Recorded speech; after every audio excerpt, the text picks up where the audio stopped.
ಕಳೆದ 3 ದಿವಸಗಳಿಂದ ಮಣಿಪಾಲ್ ಹಾಸ್ಪಿಟಲ್ನ ಸೇರಿಸ್ತಾ ಇದ್ದಿದ್ದನ್ನು ಅವರ ಅಸೋಸಿಯೇಷನ್ನಲ್ಲಿ ದೇವೇಗೌಡರಾಜ ಅದರಂಥ ಎಲ್ಲ ವಿಚಾರಗಳು ನಾವು ಬಾಯಿಗಳಾಗಿದ್ದೇವೆ.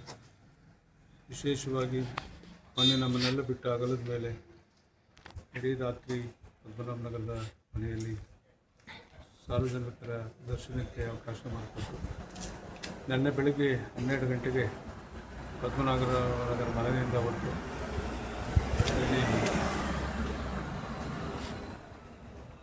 ಇವತ್ತು ಬೆಳಗ್ಗೆ 5 ಗಂಟೆಗೆ ಹೊಳೆ ನರಸೀಪುರ ತಲುಪಿರ್ತಕ್ಕಂಥದ್ದು ಒಂದು ದೊಡ್ಡ ಇತಿಹಾಸ. ನಾವು ರಾತ್ರಿ 7:30ಗೆಲ್ಲ ಹಾಸನ ಮೂಲಕ ಬಂದು ನಾವು ಹೊಳೆ ನರಸೀಪುರ ತಲುಪಬೇಕು ಅನ್ನೋ ಒಂದು ಕಾರ್ಯಕ್ರಮ ಆಯೋಜನೆ ಮಾಡಿದರು. ಆ ಜನಸಾಗರದ ಮಧ್ಯೆ ಅವ್ರಿಗೆಲ್ರಿಗೂ ದರ್ಶನ ಕೊಡಿಸ್ಬರುವಷ್ಟರಲ್ಲಿ ಬೆಳಗ್ಗೆ ಪ್ರತಿ ಗ್ರಾಮದಲ್ಲಿ, ಪ್ರತಿ ಬೀದಿನಲ್ಲಿ, ಪ್ರತಿ ಸರ್ಕಲ್ನಲ್ಲಿ ಇವತ್ತು ಅವ್ರನ್ನ ನೋಡಲಿಕ್ಕೆ ನಿದ್ದೆ ಇಲ್ಲದೆ, ಊಟ ಇಲ್ಲದೆ ಕಾಯ್ಕೊಂಡಿದ್ದಂಥ ಒಂದು ಸಂದರ್ಭ ನಾವು ಕಣ್ತುಂಬಿಕೊಂಡಿದ್ದೇವೆ. ಅಷ್ಟರ ಮಟ್ಟಿಗೆ ಚೆನ್ನಮ್ಮಾಜಿಯವರು ಅವರ ವ್ಯಕ್ತಿತ್ವವನ್ನು ವೃದ್ಧಿಸ್ಕೊಂಡಿರೋದಕ್ಕೆ ಸಾಕ್ಷಿ ಅಂತಕ್ಕಂಥ ಮಾತನ್ನು ಈ ಸಂದರ್ಭದಲ್ಲಿ ಹೇಳಲಿಕ್ಕೆ ಬಯಸ್ತಾ ಇದ್ದಾರೆ. ಈಗ ಬಹುಮುಖ್ಯವಾಗಿ ಅವರ ದೇವೇಗೌಡರ ಧರ್ಮಪತ್ನಿ ಆಗಿರ್ತಕ್ಕಂಥದ್ದೇ ಬಹುಮುಖ್ಯವಾದಂಥ ವಿಚಾರ. ದೇವೇಗೌಡರಾಜಿಯವ್ರನ್ನ ನೋಡ್ಲಿಕ್ಕೆ ಬಂದಂಥ ಎಲ್ಲ ಸಾರ್ವಜನಿಕರನ್ನ ಸಂತೈಸ್ತಕ್ಕಂಥ ಒಂದು ತಾಯಿ ಹೃದಯ ಚೆನ್ನಮ್ಮಾಜಿಯವರಲ್ಲಿ ಕಾರಣದಿಂದ ಭಾಳ ವಿಶೇಷವಾಗಿ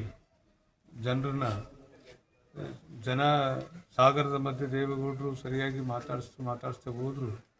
ಇವರು ಅವ್ರನ್ನೆಲ್ಲ ಕರೆದು ಅವರಿಗೆ ಸಮಾಧಾನ ಹೇಳಿ, ಅವರಿಗೆ ಕಾಫಿ ಟೀಯಿಂದ ಹಿಡಿದು ಊಟ ಬಡಿಸೋ ತನಕ ಎಲ್ಲ ಜವಾಬ್ದಾರಿಯನ್ನು ರಾಜ್ಯದ ಮೂಲೆಯಿಂದ ಬಂದಂಥ ಒಂದು ಜನಸಾಮಾನ್ಯರಿಗೆ ಕೊಟ್ಟಂಥ ಪ್ರೀತಿ, ಆ ವಾತ್ಸಲ್ಯ ಇವತ್ತು ಅವರಿಗೆ ಇಷ್ಟು ಒಂದು ದೊಡ್ಡ ಹೆಸರು ಬರಲಿಕ್ಕೆ ಸಾಧ್ಯ ಆಗಿದೆ. ಆ ನಿಟ್ಟಿನಲ್ಲಿ ನಿನ್ನೆ ತಾನೇ ಆ ಸಂದರ್ಭವನ್ನು ನಾವು ಅವ್ರಿಗೆ ಎಷ್ಟು ಜನರು ಅವ್ರ ಬಗ್ಗೆ ಇಟ್ಕೊಂಡಿದ್ದಂಥ ಮಹತ್ವವಾದಂಥ ಒಂದು ಪ್ರೀತಿ ನಾವು ಕಣ್ಣು ತುಂಬಿಕೊಂಡಿದ್ದೀವಿ.